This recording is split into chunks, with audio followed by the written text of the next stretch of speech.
بسم اللہ الرحمن الرحیم قل سیروا فی الارض آمنت باللہ صدق اللہ مولانا العظیم وقال اللہ تبارک و تعالی فی شان حبیبہ بسم اللہ الرحمن الرحیم ان اللہ وملائکتہ یصلون علی النبی یا ایہا الذین آمنوا صلوا علیہ وسلموا تسلیما اللہم صل علی سیدنا و مولانا محمد وعلی آلہ واصحابہ اجمعین۔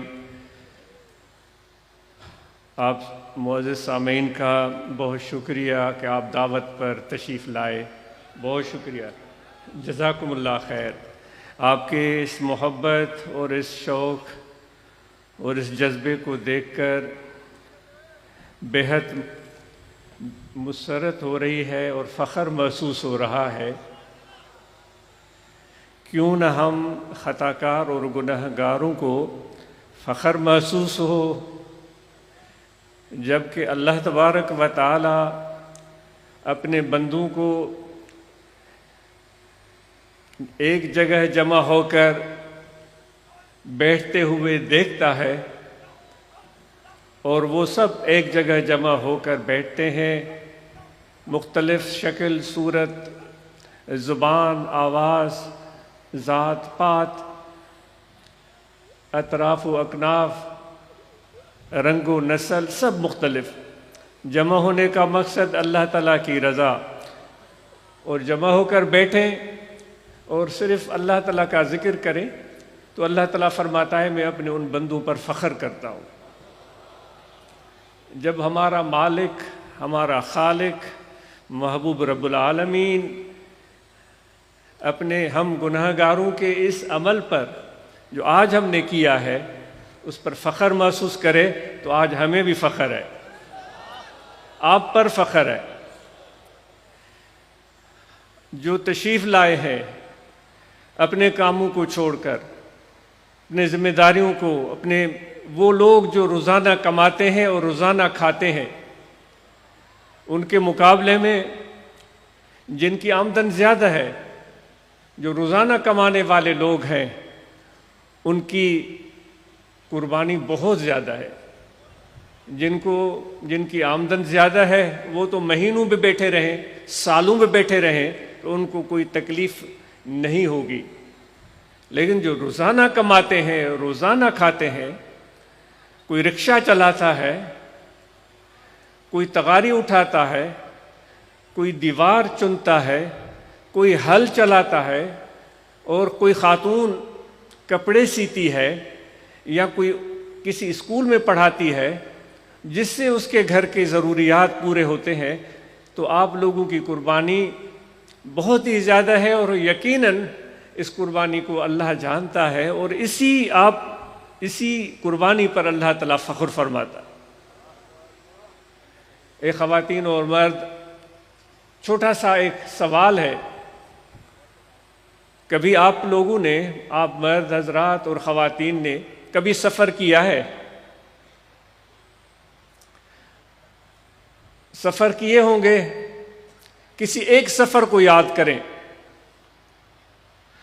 اور اس سفر کو دوران پیش آنے والے کسی خاص واقعہ کو یاد کریں۔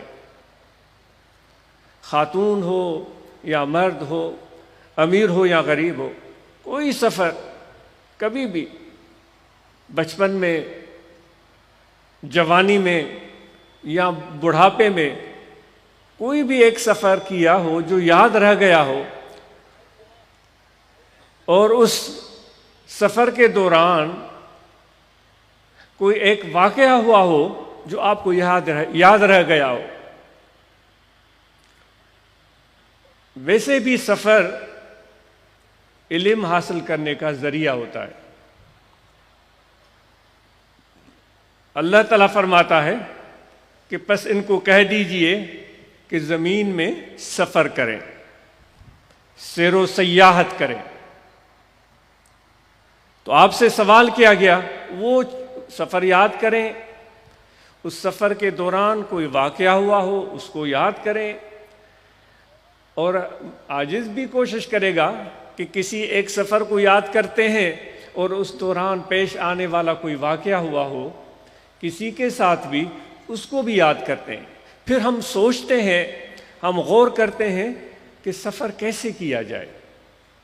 اللہ تعالیٰ کا حکم ہے، ہم دین کے نقطہ نظر سے یہ گفتگو کر رہے ہیں، قرآن مجید کی ہدایت میں یہ گفتگو کر رہے ہیں۔ تو جب خدا حکم دے رہا ہے کہ زمین میں سفر کرو، تو اس کے پیچھے کیا معنی ہو سکتی ہے؟ یقیناً آپ نے سفر کیا ہوگا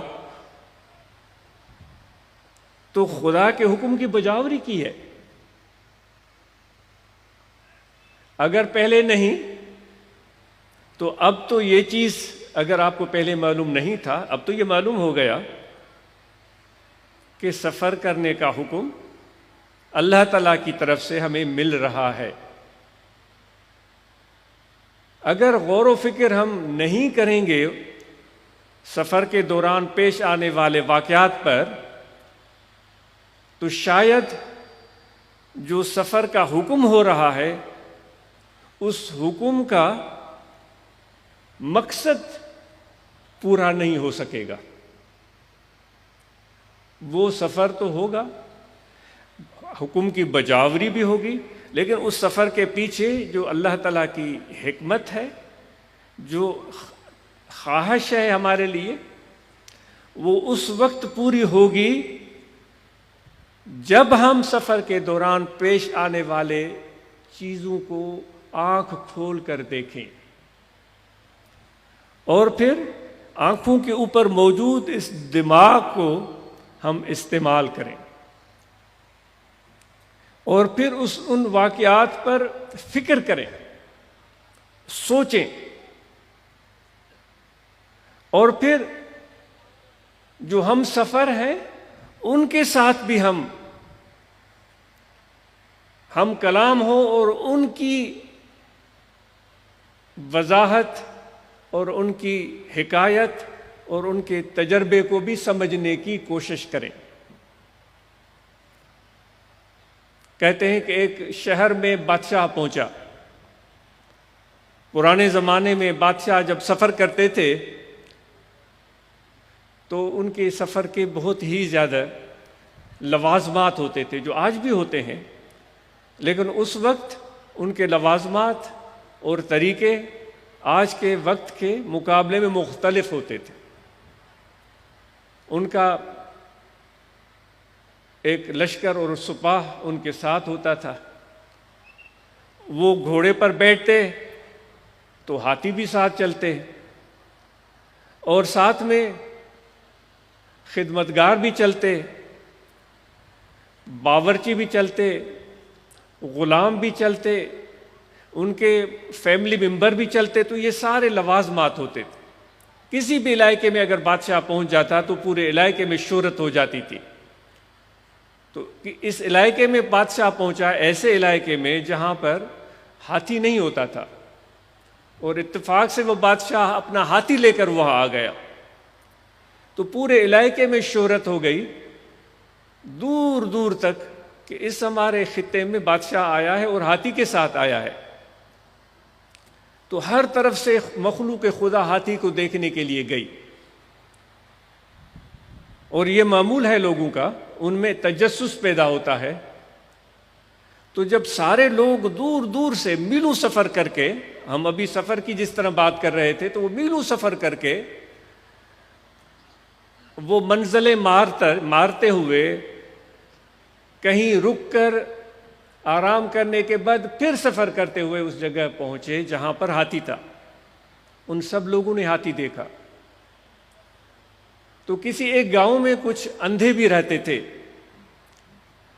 ان کو بھی جب یہ آواز ان کے کانوں تک پہنچی کہ دور کسی علاقے میں بادشاہ ہاتھی لے کر آیا ہے اور لوگ دور دور سے اس ہاتھی کو دیکھنے جا رہے ہیں، تو ان کے دل میں بھی خواہش پیدا ہوئی کہ ہمیں بھی ہاتھی دیکھنا چاہیے۔ تو وہ وہ چاروں اندھے اپنے گھر سے نکلے اور انہوں نے سفر شروع کیا۔ راستے مشکل یا آسان، ٹٹولتے ٹٹولتے، پوچھتے پاچھتے، وہ سندھی میں بولتے ہیں کہ اندھو نے جب ارادہ کر لیا تھا کہ ہمیں ملتان جانا ہے تو وہ اندھو نے بھی ملتان ڈھونڈ نکالا تھا۔ ایسے سمجھے سندھ سے گئے تھے ملتان، تو وہ دیکھ تو نہیں پا رہے تھے لیکن ارادہ پکا تھا، تو وہ ملتان انہوں نے ڈھونڈ نکالا تھا۔ تو یہ اندھے بھی ہاتھی تک پہنچ گئے، انہوں نے اجازت مانگی، اس ہاتھی کو دیکھنا شروع کیا، اور چاروں نے ہاتھی کو دیکھا۔ کسی نے اس کی پیٹ پر ہاتھ رکھا، ہاتھ گھمایا، کسی نے اس کے سونڈ پر ہاتھ رکھا، اس پر ہاتھ گھمایا، کسی نے اس کی ٹانگ پر ہاتھ رکھا، اس پر ہاتھ گھمایا، کسی نے اس کے دم پر پکڑا، اس پر ہاتھ گھمایا، اور وہ اس ہاتھ گھمانے سے ہاتھی کو پہچاننے کی کوشش کر رہے تھے۔ تو جب انہوں نے یہ ساری چیزیں دیکھ کر تسلی کی اور اپنے تئیں خوش ہوئے کہ ہم نے ہاتھی دیکھ لیا، تو گاؤں واپس چلے گئے۔ لوگ اکٹھے ہوئے اور انہوں نے ان اندھوں سے پوچھا کہ آپ نے ہاتھی دیکھنے کا ارادہ کیا تھا، سفر کیا تھا، دور تک گئے تھے اور بڑی مشکل سے پہنچے تھے، آپ کو اجازت ملی، آپ نے ہاتھی دیکھا، ذرا بتائیے تو صحیح وہ ہاتھی کیسا تھا؟ اب سوال کرنے والے آنکھوں والے تھے، سوال کا جواب دینے والے آنکھوں کے بغیر تھے۔ تو ان اندھوں میں سے ایک نے کہا کہ ہاں میں نے ہاتھی کو اچھی طرح دیکھا ہے، میں نے بالکل اس کو پہچان لیا ہے۔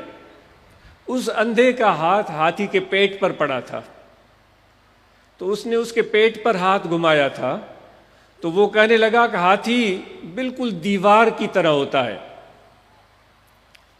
اور کسی دوسرے اندھے کو بھی موقع دیا گیا، وہ اٹھ کر کھڑا ہوا، اس نے اس ہاتھی کے ٹانگ پر ہاتھ پھیرا تھا، تو اس نے ان کو جواب دیا کہ ہاں میں نے ہاتھی دیکھا ہے اور میں نے ہاتھی کو جان لیا ہے۔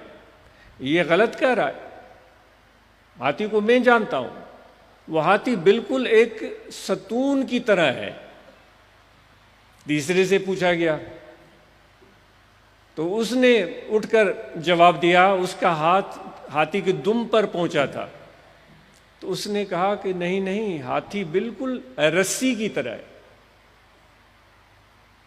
تو اس طرح ان چاروں لوگوں کی جو شناخت تھی ہاتھی کے بارے میں، وہ نامکمل اور ادھوری تھی۔ اگر وہاں سے اٹھ کر وہ ایک دوسرے سے بات کرتے، گفتگو کرتے اور تذکرہ کرتے اور مدد کرتے اور سمجھنے کی کوشش کرتے، اور تو شاید وہ کسی حد تک آنکھ نہ ہونے کے باوجود بھی ہاتھی کو جان پاتے، لیکن کسی نے بھی دوسرے سے گفتگو نہیں کی اور دوسرے کی بتائی ہوئی تعریف کو بھی رد کر دیا کہ نہیں تم غلط کہتے ہو۔ تو دوستو، جب انسان کی نظر نہ ہو، فہم نہ ہو، عقل نہ ہو، سوچ استعمال نہ کرے، دماغ استعمال نہ کرے، تو کسی چیز پر پہنچ کر اس کو ٹٹولنے، ہاتھ گھمانے، دیکھنے کے بعد بھی اس کے تعارف سے محروم رہ جاتا ہے۔ اللہ تعالیٰ فرماتا ہے زمین میں نکلو اور جاؤ، اور پھر تم جو کچھ بھی دیکھتے ہو اس پر غور کرو، اور صرف غور ہی نہ کرو بلکہ تمہیں چاہیے کہ ایک دوسرے کے ساتھ اس کا بیان بھی کرو، کیونکہ ہر انسان کو اللہ تعالیٰ نے صلاحیتوں سے نوازا ہے۔ اور پھر جو بھی سچی بات آپ کے سامنے آئے، جو درست ہو، اس درست بات کو ماننے کے لیے بھی تیار ہو جاؤ، بجائے اس کے کہ میں اپنی رائے پر، اپنے خیال پر، اپنی سوچ پر پکا رہوں اور سچ ماننے کے لیے تیار نہ ہوں۔ مجھے چاہیے کہ اپنے دماغ کو کھلا رکھوں، اور جب میرے سامنے کوئی سچ بات بتائے، حق بات بتائے، تو میرے دل میں اتنا ظرف ہونا چاہیے، میرے اندر اتنا حوصلہ ہونا چاہیے، اتنی ہمت ہونی چاہیے کہ اس سچ کو تسلیم کرنے کے لیے تیار ہو جاؤں۔ اللہ تبارک، جس طرح حضور علیہ الصلوۃ والسلام نبوت کا پیغام لے کر آئے اور انہوں نے ہمیں بتایا کہ اللہ تعالیٰ ایک ہے، انہوں نے ہمیں بتایا کہ اللہ رحمان ہے، انہوں نے ہمیں بتایا کہ اللہ تعالیٰ رحیم ہے، انہوں نے ہمیں بتایا کہ اللہ تعالیٰ غفار الذنوب ہے، انہوں نے ہمیں بتایا کہ اللہ تبارک و تعالیٰ اپنے بندوں سے ماں سے بڑھ کر محبت کرتا ہے۔ حضور علیہ الصلاۃ والسلام نے ارشاد فرمایا کہ اللہ تبارک و تعالیٰ اپنے بندوں کی طرف ہر وقت متوجہ رہتا ہے۔ حضور علیہ الصلاۃ والسلام نے فرمایا کہ اللہ تعالیٰ چاہتا ہے کہ تم مجھ سے مانگو، ادعونی استجب لکم۔ حضور نے فرمایا، ہمیں سکھایا کہ اللہ تعالیٰ فرماتا ہے کہ تم مجھ سے مانگو، اس چیز میں مت پڑو کہ میں تمہیں کیا دیتا ہوں کیا نہیں دیتا ہوں، تمہارا کام ہے کہ مجھ سے مانگو، اور پھر میں کیا دیتا ہوں وہ مجھ پر چھوڑ دو، کیونکہ میں حکیم ہوں، میں خبیر ہوں، میں علیم بذات الصدور ہوں، میں زیادہ جاننے والا ہوں، میں زیادہ باخبر ہوں۔ وہ کہتا ہے کہ جو تمہارے راز تمہارے دلوں میں چھپے ہوئے ہیں، ان رازوں سے بھی میں واقف ہوں۔ جو اس وقت تم کر رہے ہو وہ بھی مجھے پتا ہے، جو بعد میں تمہارے ساتھ ہو سکتا ہے اس کا بھی مجھے پتا ہے۔ تو تمہیں چاہیے کہ تم مجھ پر بھروسہ اور یقین کرو، اور جو میں فیصلہ صادر کروں اس فیصلے کو دل و جان سے قبول کرو، اور پھر میری ہدایت کی روشنی میں سفر کرو۔ میں نے آسمان بنائے ہیں تو ایسے ہی دیکھ کر سرسری سی نظر ڈال کر اس کو چھوڑ مت دو۔ میں نے زمین بنائی ہے، ایسے سرسری سی نظر ڈالی، ہوں ہاں کیا، واہ واہ کیا اور چلے گئے۔ اللہ تبارک و تعالیٰ فرماتا ہے کہ نہیں، یہ ادھورا کام ہوا۔ اللہ تبارک و تعالیٰ نے درخت پیدا کیے، جس طرح کہتے ہیں کہ علم نباتات، علم حیاتیات، علم فلکیات، علم کیمیا، یہ سارے علوم ہیں۔ جو راز میں نے درخت کے اندر چھپا کے رکھا ہے اس کو بھی تو سمجھنے کی کوشش کرو۔ ہمیں سینکڑوں درخت دیکھتے ہیں، وہ درخت کی کوئی پرواہ نہیں ہوتی، لیکن جب کڑاکے کی دھوپ ہمارے سر پر پڑتی ہے اور پسینہ ہمارے جسم سے پانی کی طرح بہنے لگتا ہے، پھر درخت یاد آتا ہے اور پھر اس کے سائے میں جا کر بیٹھتے ہیں۔ اللہ تعالیٰ فرماتا ہے کہ یہ تو تمہاری مجبوری ہوئی، اس کیفیت سے پہلے میرے ان رازوں کو سمجھنے کی کوشش کرو کہ میں تمہارے لیے اس زمین میں جو بھی راز چھپا کر رکھے ہیں ان کو ٹٹول ٹٹول کر، ڈھونڈ ڈھونڈ کر ان کو سمجھنے کی کوشش کرو، ان رازوں کو پانے کی کوشش کرو تاکہ تمہارا سفر مکمل ہو۔ اگر تمہارے آنکھوں کے سامنے کوئی واقعہ ہوتا ہے، اس واقعے پر بھی تمہاری نظر ہو اور غور اور فکر اور توجہ۔ کہتے ہیں کہ ایک درویش کو شوق پیدا ہوا کہ میں سفر پر جاتا ہوں۔ وہ بلخ یا بخارا کا رہنے والا اپنے گھر گھاٹ کو چھوڑ کر دور کے سفر پر چل پڑا، اور وہ ایک جگہ پہنچا، اس نے کسی پرانے سے گھر میں پناہ لی جو ویران تھا، اس میں کوئی نہیں رہتا تھا۔ اس درخت کے اندر اس اجڑے ہوئے گھر کے اندر ایک درخت تھا، اس درخت کے سائے تلے بیٹھ گیا۔ کوئی بنی نوع بشر وہاں نہیں تھا، کچھ بھی نہیں تھا۔ اس کے خیال میں کہ میں یہاں سانس لیتا ہوں، پھر میں سفر آگے شروع کرتا ہوں۔ غور و فکر کی بات ہو رہی ہے، ایک تو وہ علمی حوالے سے ہو رہی ہے، دوسری روحانی حوالے سے بھی ہو رہی ہے کہ ان سب واقعات میں صرف ہمارے سائنسی علوم پوشیدہ نہیں ہوتے، بلکہ اس میں ہمارے روحانی طور پر بھی علوم پوشیدہ ہوتے ہیں جو ہمارے رہنمائی کا سبب بنتے ہیں۔ تو اس میں بیٹھ گئے اور وہاں انہوں نے دیکھا کہ کوئی سانپ آیا، ان کو دیکھا کہ وہ اندھا تھا، اور وہ سانپ ادھر ادھر بھٹکنے لگا۔ اتنے میں کوئی چڑیا آئی، اس چڑیا کے منہ میں کوئی چھوٹا سا کیڑا مکوڑا تھا، اس سانپ کے قریب بیٹھی، سانپ نے اپنا منہ کھولا، اس کے منہ میں وہ کیڑا ڈالا اور وہ چلی گئی۔ پھر دوبارہ آئی، پھر کچھ اور کھانے کی چیز سانپ کے لیے لے کر آئی، پھر تیسری، پھر چوتھی۔ یہ درویش اس عمل کو بڑے غور سے دیکھتا رہا۔ اب اس نے اس سے کیا سبق اخذ کیا؟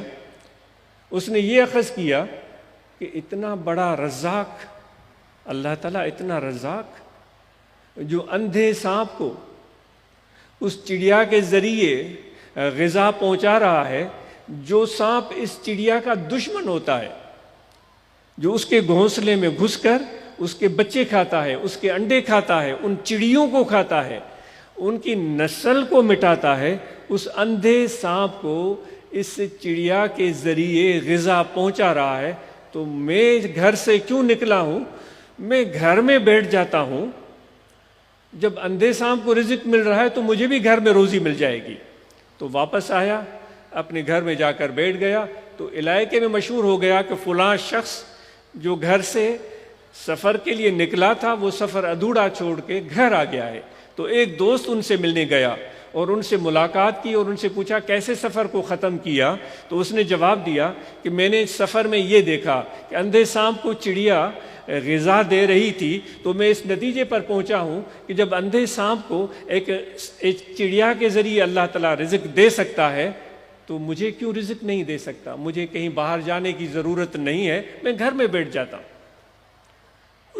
اب اس نے بھی اس واقعے سے ایک نتیجہ اخذ کیا، اس کا بھی ایک علم تھا، اس کا بھی ایک تجربہ تھا۔ جو شخص چل کر آیا وہ بھی درویش تھا، وہ بھی اللہ والا تھا، تو اس نے کہا کہ میرے بھائی مجھے بڑا افسوس ہے کہ تم نے اس واقعے کو دیکھ کر سانپ بننا منظور کیا ہے، تم نے چڑیا بننے کا ارادہ نہیں کیا۔ یعنی کہ چڑیا اپنا پیٹ بھی بھر رہی تھی اور اپنے دشمن کا بھی پیٹ بھر رہی تھی۔ سانپ تو مجبور اور لاچار اس چڑیا کے اوپر بھروسہ کر کے بیٹھا ہوا تھا۔ تو اس درویش نے کہا کہ تم نے وہ سانپ کو غذا دینے کے لیے دور دور تک اڑ کر جا رہی تھی، اور پھر وہاں سے کوئی چیز پکڑ کے پھر اڑتی ہوئی وہاں تک آتی تھی۔ تو اس نے کہا کہ تم نے سانپ بننا منظور کیا، چڑیا بننا منظور نہیں کیا۔ دوستو، یہ ہم اپنے آپ سے پوچھیں کہ اس واقعے میں ہم کہاں کھڑے ہیں؟ کہ ہم کسی اور کے ہاتھ کی طرف دیکھ رہے ہیں کہ وہ ہمیں کچھ کھلائے گا اور پلائے گا، یا ہم اس جگہ پر کھڑے ہیں جو محنت کر کے صرف اپنا پیٹ پالتے ہیں اور بس، یا اس جگہ پر کھڑے ہیں کہ اپنے زیادہ سے زیادہ اپنے خاندان کا پیٹ پالتے ہیں یا والدین کا پیٹ پالتے ہیں اور بس، یا اس سے تھوڑا آگے اس جگہ پر کھڑے ہیں کہ اپنا پیٹ پالتے ہیں، اپنے گھر والوں کا پیٹ پالتے ہیں، یعنی ان کو بھی مدد دیتے ہیں، اپنے دوستوں کو بھی مدد دیتے ہیں، والدین کی بھی خدمت کرتے ہیں، یا اس سے بھی اور آگے دوستارا کجا کنی محروم تو کے بعد دشمنا نظرداری، کہ خدا کی صفات سے متصف ہونے کا ہم سب کو حکم ملا ہے۔ تخلقوا باخلاق اللہ، خدا کے اخلاق میں، خدا کے رنگ میں رنگ جاؤ۔ اے میرے بندے، اے انسانوں، اللہ تعالیٰ کے رنگ میں رنگ جاؤ۔ تو اس سے بھی آگے وہ کیا مقام ہے کہ اپنا بھی پیٹ بھر رہا ہے، اپنے خاندان کی بھی خدمت کر رہا ہے، دوست رشتہ داروں کا بھی خیال کرتا ہے، اور اس سے بھی آگے جو اس کے دوست نہیں ہیں بلکہ اس کے ساتھ دشمنی کرتے ہیں، ان کا بھی خیال رکھتا ہے۔ حضور علیہ الصلوۃ والسلام کی مبارک سیرت مبارکہ میں آپ نے دیکھا ہوگا کہ اپنوں کو تو سینے سے لگاتے تھے، جو دشمن ہوتے تھے، آپ کے جان کے در پے ہوتے تھے، نعوذ باللہ من ذالک، آپ کے خون کے در پے ہوتے تھے، ان کو بھی سینے سے لگاتے تھے، ان کو بھی چارپائی پر بٹھاتے تھے، ان کو بھی کھانا کھلاتے تھے، ان کو بھی عزت دیتے تھے، ان کی بھی مہمان نوازی کرتے تھے۔ تو دوستو، آج جو ہم یہاں بیٹھے ہیں تو ہم اپنے آپ کو ٹٹولیں اور دیکھیں کہ ہم کہاں کھڑے ہیں اور ہمیں کہاں ہونا چاہیے۔ تو اس لیے ہم اور آپ اللہ تعالیٰ کے ذکر کی اس دولت کو بھی حاصل کریں اور ذکر کے ثمرات اور نتائج اور برکات کو بھی حاصل کرنے کی پوری کوشش کریں۔ نہ صرف یہ کہ ہم اپنوں کا خیال رکھیں، غیروں کے ساتھ بھی اچھا سلوک کریں، بلکہ اس طرح تو نہیں ہونا چاہیے کہ ہم اپنوں پر ظلم کریں۔ ایک اور ہم سوال مجھ سے بھی اور آپ سے بھی، ہم نے کبھی کسی پر ظلم تو نہیں کیا؟ سب دوستوں سے سوال ہے، میں اپنے آپ سے سوال کرتا ہوں، تھوڑی دیر سوچیں، خواتین سے بھی، کہ ہم نے کبھی کسی پر ظلم تو نہیں کیا ہے؟ اس ظلم کیا ہوتا ہے؟ اس کی صورتحال کیا ہوتی ہے؟ کہ کسی کے حق کو غصب کر لینا، کسی کے مال کو زبردستی چھین لینا، کسی کو مار دینا، کسی کو پیٹ دینا، کسی کو بے عزت کرنا، کسی کو بے گھر کرنا، کسی کو ذلیل اور رسوا کرنا۔ آپ سمجھ رہے ہیں یہ چیزیں؟ یہ مردوں سے بھی سوال ہے، خواتین سے بھی سوال ہے، تو کیا کبھی ہم نے یہ ظلم تو نہیں کیا؟ اگر ظلم ہم نے کیا ہے تو یاد رکھیں، اللہ تعالیٰ فرماتا ہے کہ ظالموں کے گھات میں میں خود بیٹھا ہوا ہوں۔ وہ کب تک میرے اس انجام سے اور سزا سے اپنے آپ کو بچا سکتے ہیں؟ وہ ظالم اپنے انجام کو ضرور پہنچے گا۔ اگر ہم نے ظلم کیا ہے تو آج کی اس محفل میں یہ سب نے مجھ سمیت عزم کر کے اٹھنا ہے۔ مردوں نے عزم کرنا ہے، عورتوں نے عزم کرنا ہے، نوجوانوں نے عزم کرنا ہے، جو بڑی عمر کے بوڑھے انہوں نے عزم کرنا ہے، خصوصاً جو اپنے قبیلے، قوم اور اپنے کمیونٹی کے سربراہ ہیں، انہوں نے عزم کرنا ہے کہ ہم کبھی بھی کسی پر ظلم نہیں کریں گے۔ اگر یہ ارادہ اور یہ نیت آج ہم نے باندھ لی تو مجھے امید ہے، ذکر تو ہم کر رہے ہیں، ذکر کی دولت تو ہمیں ملی ہے، لیکن یہ عزم اور ارادہ پختہ کر لیا تو یہاں یہ سفر ہمارا کامیاب ہو جائے گا۔ کیونکہ اللہ تعالیٰ فرماتا ہے میں بندے کی نیت کے قریب ہوتا ہوں۔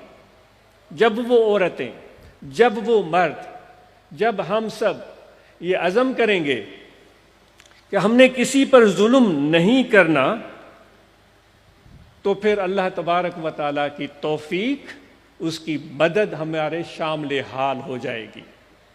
وہ جو فرشتے ہیں جو اللہ تعالیٰ نے مقرر کیے ہیں اپنے پیاروں کے لیے، جو ان کے راستوں کو آسان بناتے ہیں، جو ان کی مدد کرتے ہیں، جو ان کے لیے اچھے کلمات بولتے ہیں، جو ان کے لیے دعا کرتے ہیں، وہ فرشتے آپ کو اپنے جلو میں لے لیں گے، اپنے گھیرے میں لے لیں گے۔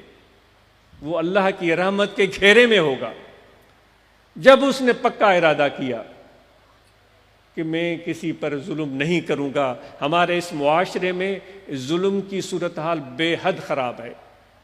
قبائلی صورتحال کو دیکھیں تو ایک قبیلہ دوسرے قبیلے سے لڑ رہا ہے اور بے دریغ انسانی خون ضائع ہو رہا ہے۔ کبھی رشتہ داریوں پر فساد پھیل گیا، کبھی زمین کے ٹکڑے پر لڑائی شروع ہو گئی، کبھی کسی معمولی وجہ سے کوئی جانور کسی کے کھیت میں گھس گیا، اس پر لڑائی شروع ہو گئی، اور پھر وہ سینکڑوں لوگ اس میں ملوث ہو گئے، اور پھر وہاں سے قتل و غارت گری شروع۔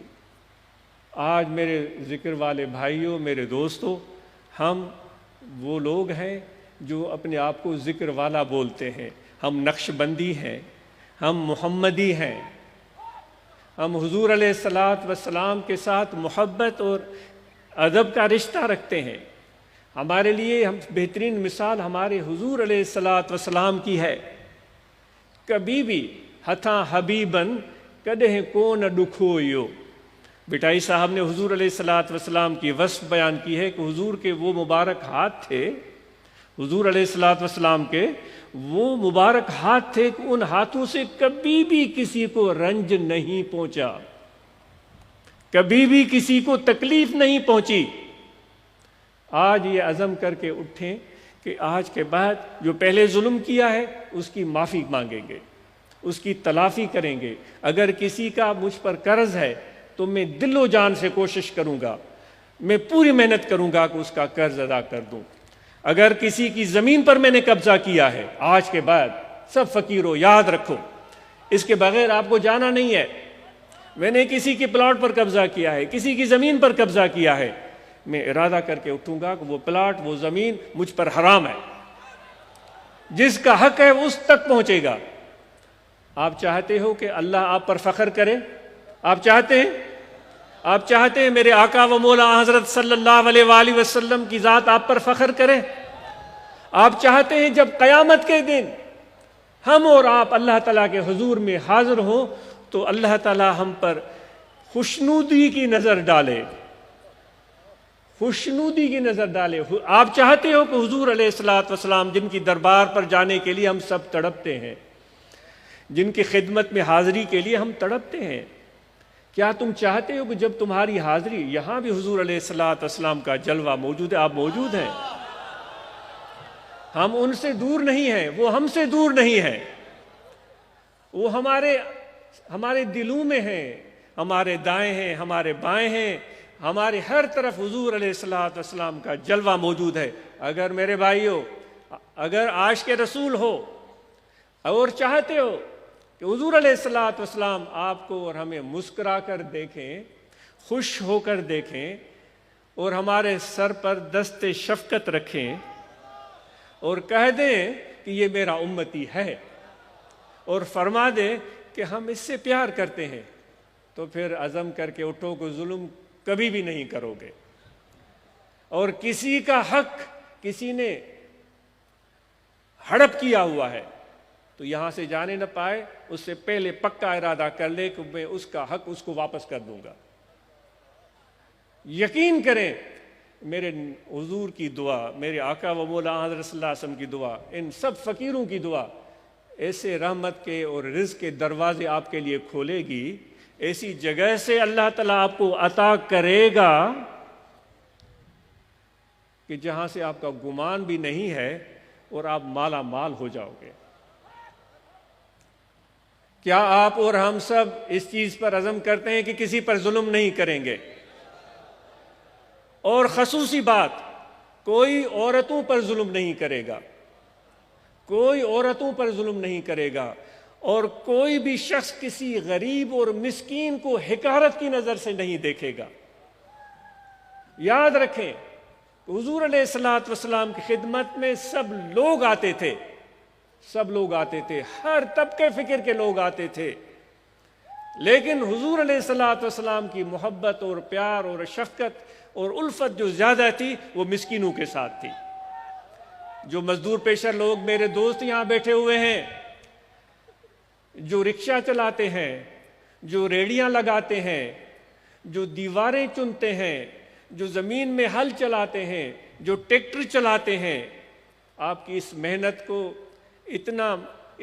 پر اتنا پیار آتا ہے کہ کاش کہ مجھے اتنا بڑا دل ملے، اتنا بڑا حوصلہ ملے، اتنی توفیق ملے کہ ان مزدوروں کے ہاتھوں کو میں چوموں، جن کی محنتوں سے آج ہمیں ہر طرف ہریالی نظر آتی ہے، خوشحالی نظر آتی ہے۔ امیر لوگ تو کرسی پر بیٹھے رہتے ہیں ٹانگ پر ٹکا کے، کیا کرتے ہیں؟ وہ صرف زبان خرچ کرتے ہیں۔ تو جو بھی یہ کام کرنے والے میرے دوست ہیں، مجھے عاجز آپ سے میرا دل آپ سے پیار کرتا ہے، اور انشاءاللہ آپ امیر ہو جائیں گے، مجھے یقین ہے، آپ خوشحال ہو جائیں گے، آپ کی تنگی کے دن ختم ہو جائیں گے، اور پھر ایسا رنگ چڑھے گا کہ آپ کے اوپر اللہ تعالیٰ کا رنگ چڑھے گا۔ وہ رنگ کا مزہ کیا ہوتا ہے؟ اس رنگ کا مزہ یہ ہوتا ہے کہ باہر سے وہ سیٹھ لوگ کہیں گے سبحان اللہ، اتنا بڑا امیر۔ اللہ تعالیٰ کے رنگ کی معنی کو آپ سمجھنے کی کوشش کریں۔ وہ ایسا رنگ ہوگا، لباس بھی ہو سکتا ہے، پگڑی بھی ہو سکتی ہے، کوئی چوغا بھی ہو سکتا ہے، کوئی اوور کوٹ بھی ہو سکتا ہے، کوئی قیمتی کپڑا بھی ہو سکتا ہے۔ وہ ایسا رنگ اس پر چڑھے گا کہ جو امیر لوگ ہیں وہ انگشت بدندہ ہوں گے. ہاں واہ بھائی یہ کیا کایا پلٹ ہو گئی. یقین کریں, مجھے تو یقین ہے آپ سب امیر بنیں گے, اور خدا کے رنگ کا اثر دیکھیں, لیکن ان کا دل جو ہے وہ مسکین ہوگا. ان کے دل میں نرمی ہوگی, ان کے دل میں محبت ہوگی, ان کے دل میں احساس اور درد ہوگا, اوروں کے لیے فکر ہوگی. وہ کسی کے پریشان ہونے پر وہ تڑپ جائیں گے, اور بے اختیار ان کی مدد کے لیے ان کے ہاتھ بڑھیں گے. یہ میرے نبی علیہ الصلاۃ والسلام کا کام تھا. یہ میرے نبی علیہ الصلاۃ والسلام کا کام تھا. تو آپ جتنے بھی آج ہمارے بھائی یہاں پہنچے ہیں, جو دہاڑی دار, مزدور پیشہ, کام کرنے والے, آپ پر فخر ہے, آپ سے بہت محبت ہے. مجھے آپ اپنی دوستی میں قبول کر لیں.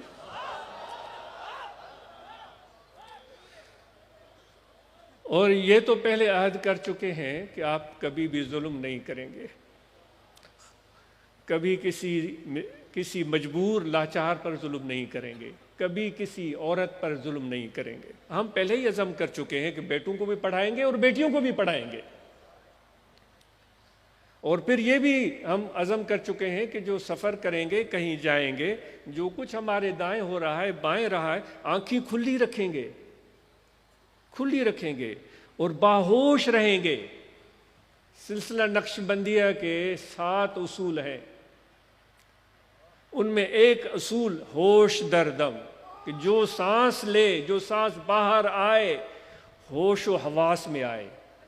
وہ دنیا کے نشے میں نہ ہو, وہ عیش و آرام کے نشے میں نہ ہو, وہ تکبر کے نشے میں نہ ہو, ذات پات قوم قبیلے کے نشے میں نہ ہو. وہ ایک انسان ہو جس کو اس کی ماں نے پیدا کیا ہے. ہم سب انسانوں کو ہماری ماؤں نے پیدا کیا ہے. کوئی بھی کتنا امیر ہو, کوئی آسمان سے نہیں ٹپکا. ہم پہلے آسمان سے آئے ہیں تو کوئی دنیا دار ہے تو وہ 7ویں آسمان سے آیا ہوگا, ہرگز نہیں. ہم سب کو ہماری ماؤں نے پیدا کیا ہے, اور ہم سب خدا کی نظر میں برابر ہیں. میرے نبی فرماتے ہیں کسی عربی کو عجمی پر فضیلت نہیں ہے, کسی گورے کو کالے پر, کسی کالے کو گورے پر فضیلت نہیں ہے. اللہ تعالیٰ کی نظر میں آپ سب برابر ہیں. محنت کریں, معاش کو مضبوط بنائیں. جو دہاڑی دار ہیں, جو مزدور پیشہ ہیں, خوب محنت کریں, اور آئندہ آئیں تو آپ فخر سے بتائیں کہ الحمدللہ اللہ تعالیٰ نے رزق کے دروازے کھول دیے ہیں. پہلے میں رکشہ چلاتا تھا, اب میرے پاس کار ہے. میری دعا ہے کار کیا, اللہ تعالیٰ آپ کو ہوائی جہاز دے دے. آپ ہوائی جہازوں میں چڑھ کر, سفر کی بات سے ہم نے شروعات کی تھی کہ سفر آپ سب نے کرنا ہے. آپ نے پہلے بھی سفر کیے ہوں گے. اس سفر کے بارے میں آپ سے سوال ہوا تھا کہ وہاں کوئی یادگار واقعہ ہے. پھر مثال کے طور پر آپ کو بتایا کہ ایک شخص نے سفر کیا, اندھو نے بھی سفر کیا. اس سفر میں انہوں نے جو کچھ دیکھا, پھر ان کو اس پر کس طرح غور کیا, وہ بھی چیز بتائی گئی. آج کے بعد آپ سب نے سفر کرنا ہے, کیونکہ یہ سنت رسول ہے اور اللہ تعالیٰ کا حکم ہے. اور وہ اس طرح سفر کرنا ہے, آنکھیں کھلی رکھنی ہے, دیکھنا ہے کہ جو بھی چاروں طرف ہو رہا ہے, بے خبری والا سفر نہیں چاہیے, نشے والا سفر نہیں چاہیے. نقش بندی ہے ہم, ہوش در دم, ہر سانس ہوش میں ہو. کوئی تکلیف میں ہے, اس کو پانی چاہیے تو اس کو پانی پیش کرے, یہ ہوش در دم ہے. کوئی بھوکا ہے, اس کو کھانا پیش کرے. آرام کے لیے کس کو چادر چاہیے, چادر پیش کرے. کوئی تھکا ہوا ہے, بڑی عمر کا ہے, اور وہ تھکان محسوس کر رہا ہے, تو اس کو دبائیں کہ اس کی تھکان دور ہو. کچھ بھی نہیں کر سکتے تو میٹھے بول بول دیں, کہ ماشاءاللہ کتنے خوبصورت لگ رہے ہیں آپ. یہ 2 میٹھے بول جادوئی اثر کریں گے, وہ بوڑھا بھی جوان ہو جائے گا.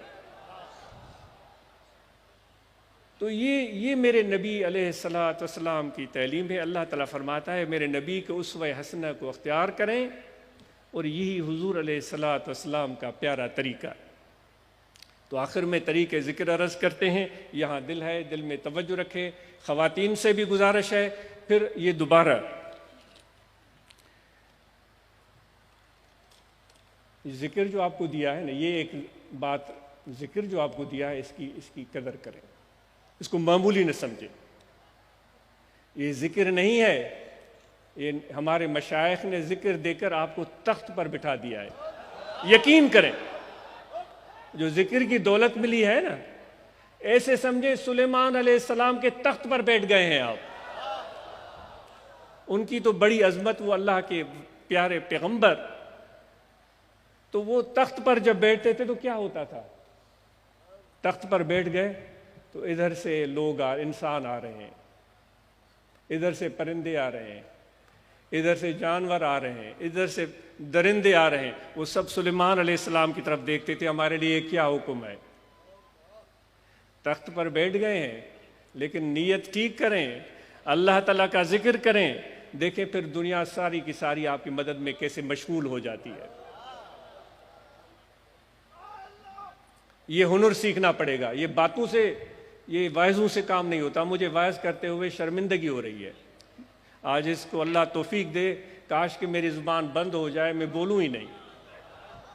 یہ باتوں کی ضرورت ہی نہ رہے، لیکن یہ ایک ہمارا کلچر بن گیا ہے جس کے ساتھ ہم چل رہے ہیں۔ مجھے آج اس کو یقین ہے آگے چل کر یہ کلچر تبدیل ہوگا، کہ اس طرح لیکچر اور اس طرح تقریریں، زوردار بیان، ان کی آپ کو ضرورت ہی محسوس نہیں ہوگی۔ بس یار کے سینے سے لگیں گے، ہاتھ ملائیں گے، کام ہو جائے گا۔ کہاں کا وائس، کہاں کی تقریر،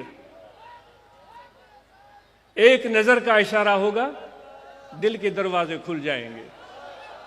وہ تقریر، وائس، لیکچر کی ضرورت ہی نہیں رہے گی۔ آپ اور ہم نے مل کر یہ تجربہ بھی کرنا ہے۔ یہ وہ علم ہے کہ جو بغیر کتابوں کے، بغیر مدرسوں کے، بغیر عالموں کے ملتا ہے، لیکن خوش قسمت لوگوں کو ملتا ہے، بخت والوں کو ملتا ہے۔ آپ کو، ہم سب کو موقع ہے، ٹائم ہے، موقع ہے۔ اب دیکھیں کہ کس کا حوصلہ کتنا بڑا ہے، کس کا صبر کتنا بڑا ہے۔ کیا وہ اس چیز کو سمجھ پاتا ہے، یا وہ لکیر کا فقیر ہی بنے رہنا چاہتا ہے کہ لکیر کے پیچھے ہی چلنا ہے بس؟ تو امید ہے کہ آپ ذکر کریں گے۔ یہ دل ہے، اس دل میں توجہ رکھیں، کھڑے بیٹھے لیٹے سوئے جاگے، وضو ہو یا نہ ہو، سانس آتا جاتا رہے، توجہ دل میں رہے کہ دل ذکر کر رہا ہے، اللہ اللہ اللہ اللہ اللہ اللہ اللہ اللہ۔ کوئی شرط نہیں، وضو ہو یا وضو نہ ہو، جسم پاک ہے یا نہیں، جسم کپڑے پاک ہو یا نہ ہو، کوئی شرط نہیں۔ ہر کیفیت میں، ہر سانس میں جب بھی یاد آئے، بس توجہ دل کی طرف، اللہ اللہ اللہ۔ ہمارے مرشد کے مرشد پیر مٹھا سے فرماتے تھے، فقیر و ذکر نہیں چلتا، فکر نہ کرو، بس مرشد کی طرف متوجہ ہو جاؤ اور حق مرشد کہو، ذکر شروع ہو جائے گا۔ وہ فرماتے تھے کہ ہم نے تمہارے لیے کام آسان کر دیا ہے، اب اگر نہیں تم کرنا چاہتے تمہاری مرضی۔ تو وہ صدیقی صفت ہے نا، وہ جب وہ حضور کو عرض کیا، یا رسول اللہ صلی اللہ علیہ وسلم میں کیا کروں، وہ روایت ہے، انہوں نے عرض کیا، یا رسول اللہ صلی اللہ علیہ وسلم میں گھر میں جاتا ہوں آپ نظر آتے ہیں، بازار میں جاتا ہوں آپ نظر آتے ہیں، شمال کو دیکھتا ہوں حضور کی ذات سامنے، جنوب کو دیکھتا ہوں حضور علیہ الصلوۃ والسلام کی ذات سامنے، مغرب کو دیکھتا ہوں حضور علیہ الصلوۃ والسلام کی ذات، مشرق کو دیکھتا ہوں سورج نظر نہیں آتا حضور علیہ الصلوۃ والسلام کی ذات۔ یا رسول اللہ صلی اللہ علیہ وسلم اوپر نیچے جہاں بھی دیکھوں آپ ہی۔ وہ ہم پڑھتے ہیں نا، جس طرف دیکھوں مجھے بس نظر آوے پیر پیر۔ تو حضور علیہ الصلوۃ والسلام، یا رسول اللہ مجھ سے بے ادبی ہو جائے گی، کبھی تو مجھے وضو بھی نہیں ہوتا، تم پھر بھی آپ نظر آ رہے ہوتے ہیں۔ آپ ان کی بات بڑے سکون سے، آرام سے سنتے رہے۔ آخر میں فرمایا، ابو بکر تو کیوں پریشان ہے؟ یہ ایسی نعمت ہے، ایسی دولت ہے جو لاکھوں میں کسی ایک کو ملتی ہے، شکر کرو تو یہ نعمت مل گئی ہے۔ تو دوستو ذکر قلبی کچھ اسی رنگ کا نام ہے کہ ذکر کرتا جائے، اگر غفلت آ گئی مرشد کی طرف متوجہ ہو تو ذکر میں کئی گنا اضافہ، تو ذکر سانس آتا جاتا رہے، وضو ہو یا نہ ہو، اللہ اللہ اللہ اللہ اللہ اللہ، اور اس کے ساتھ ساتھ مراقبہ پابندی سے، جو ہم پہلے بھی عرض کیا گیا ہے۔ اب وقت قلیل ہے تو آپ کو سفر بھی کرنا ہے، اور اس کے ساتھ ہم سب نماز کی پابندی کریں، جتنے بھی ہم بیٹھے ہیں 5 وقت نماز ادا کریں، اور ساتھ میں رمضان کے مہینے میں روزے ہم پر فرض ہیں ان کو ادا کریں۔ جو بیمار ہیں، جو سفر میں ہیں، ان کے لیے اللہ تعالیٰ نے گنجائش رکھی ہے تو اس کے مطابق عمل کر سکتے ہیں۔ جن پر زکوٰۃ واجب ہے وہ زکوٰۃ ادا کریں، جن پر حج فرض ہے وہ حج ادا کریں، اور دوستوں کو تاکید ہے اپنے بیٹے اور بیٹیوں کو تعلیم دلوائیں۔ دوستوں کو تاکید ہے جو کاروبار جنہوں نے نہیں شروع کیا ہے، فارغ گھر میں بیٹھے ہوئے ہیں، وہ کاروبار شروع کریں، چاہے ایک ریڑھا لگا کر اس پر فروٹ رکھیں، یا کسی دور دیہات میں جا کر سبزیاں خریدیں، اور چھوٹے سے کسی شہر میں آ کر وہ آلو، وہ گوبھی، وہ ٹنڈے، وہ شلغم، وہ پالک، وہ لہسن آ کر بیچے، بسم اللہ کریں، کام کو شروع کریں، اور اللہ تعالیٰ کہتا ہے صبر سے کام لیں، اللہ تعالیٰ آپ کو سب محتاجی سے آزاد کر دے گا۔ تو کاروبار ہمارا نعرہ ہے کہ ہم سب کاروبار کو ضرور شروع کریں گے، عاجز کے لیے بھی اور آپ کے لیے بھی۔ نوجوانوں کو تاکید ہے کہ علم کے ساتھ کوئی ہنر سیکھیں اور ہنر پر خوب محنت کریں، اور ہنر سیکھ کر ہمیں بتائیں نوجوان آ کر۔ اگلے سال یہاں کچھ دوست نوجوان اپنے نام لکھوائیں گے، یہ دوست نوٹ کر لیں کہ ہم نے ہنر سیکھا ہے، تو پھر وہ تعداد ان نوجوانوں کی بتائی جائے گی۔ ممکن ہوا تو نام بھی کہ 15 نوجوانوں نے کوئی ہنر سیکھ لیا ہے، یہاں اعلان ہوگا انشاءاللہ، تو اور لوگوں کو اس سے انسپائریشن ملے گی اور وہ بھی ہنر سیکھنے کے لیے تیار ہو جائیں گے۔ اور دوسری بات، ہمارا یہ معمول رہا ہے کہ خاندان سے محبت، ڈنر بے فیملی کے ساتھ، اور دوسری یہ بات ہماری رہی ہے کہ بچوں کو بولنے کا موقع، ہم بیٹھیں گے اور ان سے بات کریں گے، لیکن بچوں کو بولنے کا موقع دیں گے تاکہ ان کی بات سنیں، اور ان کو پیار اور محبت دیں اور شفقت دیں۔ اور ماحول کو بہتر بنانے کے لیے جو دوست درخت لگا رہے ہیں، وہ صرف درخت لگائیں ہی نہیں بلکہ درختوں کی حفاظت بھی کریں اور درختوں کو کامیاب کریں۔ اور اسی طرح دوستوں نے رات اعلان کیا تھا جو ضروریات یہاں کی ہیں، جس کے لیے وسائل چاہیے، تو یہ جو بھی ہم ہیں، جو بھی ہماری جماعت ہے، وہ مل جل کر اس مدارس کی، انہوں نے آپ کو بتایا ہوگا کہ مدرسے میں کتنے لوگ ہیں، کتنے بچے ہیں، کتنے استاد ہیں، اس ضروریات کو پورے کرنے کے لیے آپ کے تعاون کے لیے دوستوں نے رات اعلان کیا تھا۔ دل کھول کر اس میں عاجز بھی مدد کرے گا اور آپ بھی مدد کریں۔ تبلیغی وفود کو متحرک اور فعال بنائیں، اور اسی طرح جو واپسی پر سفر ہو تو اس میں احتیاط سے، آرام سے سفر کریں، ڈرائیور پر نظر رکھیں، جلد بازی نہیں، اور جب موٹر سائیکل پر جب کبھی سفر کریں ہیلمٹ پہنیں، ہیلمٹ کے بغیر سفر نہ کریں۔ خادمین نے بڑی ہمت سے کام لیا ہے، اور معذرت ہے، خادمات نے، خواتین نے بے شمار محنت کی ہے، اندر بڑی جذبے سے کام کیا ہے۔ ان کی طرف سے رپورٹیں آئیں کہ الحمدللہ لنگر کا ضیاع نہیں ہوا، لنگر کا نقصان ضائع ہوتا ہے نا، گرا دیتے ہیں، وہ بوٹیوں کے چکر میں چاول گرا دیتے ہیں، تو رپورٹ ملی کہ اس مرتبہ خواتین نے اس خامی پر قابو پایا ہے، اور خواتین نے یہ بھی کام کر کے دکھایا کہ وہ کچھ ان میں سے خواتین جب ان کو کہا گیا کہ بیٹھ جاؤ ٹولی بنا کر، تو وہ ٹولی بنا کر بیٹھ گئی اور ان کو وہاں لنگر دیا گیا۔ جن خواتین نے ٹولی بنا کر اس مرتبہ نہیں بیٹھیں، آج اس کو امید ہے کہ وہ آئندہ سال وہ سب خواتین ٹولیاں بنا کر بیٹھیں گی اور وہیں ان کو لنگر پہنچے گا، جس طرح مرد حضرات باہر کام کرتے ہیں۔ سیکیورٹی والوں نے امید ہے بڑے عزم اور جذبے سے کام کیا ہوگا۔ ہم گورنمنٹ کی طرف سے بھیجی گئی انتظامیہ پولیس کے مشکور ہیں، ڈی ایس پی صاحب اور ایس ایچ او صاحب اور ان کے سب سپاہی، ہم آپ کے مشکور ہیں اور دعاگو ہیں کہ اللہ تعالیٰ آپ کو اور ترقیاں دیں۔ جس کے ایک پھول ہے اس کے 2 پھول ہو جائیں، جس کے 2 پھول ہیں تو اس کو 3 ہو جائیں، اور ترقیاں ہوں اور کامیابیاں ہوں۔ اور امید ہے کہ آپ نے پوری ذمہ داری سے اور دیانتداری سے یہاں فقیروں کی خدمت کی ہوگی. اللہ آپ کو اجر عظیم عطا فرمائے. آپ سب کا بہت شکریہ. جزاکم اللہ خیر. اس ویڈیو کو شیئر ضرور کریں، ہو سکتا ہے آپ کے ایک شیئر سے یہ بات کسی کے دل میں اتر جائے.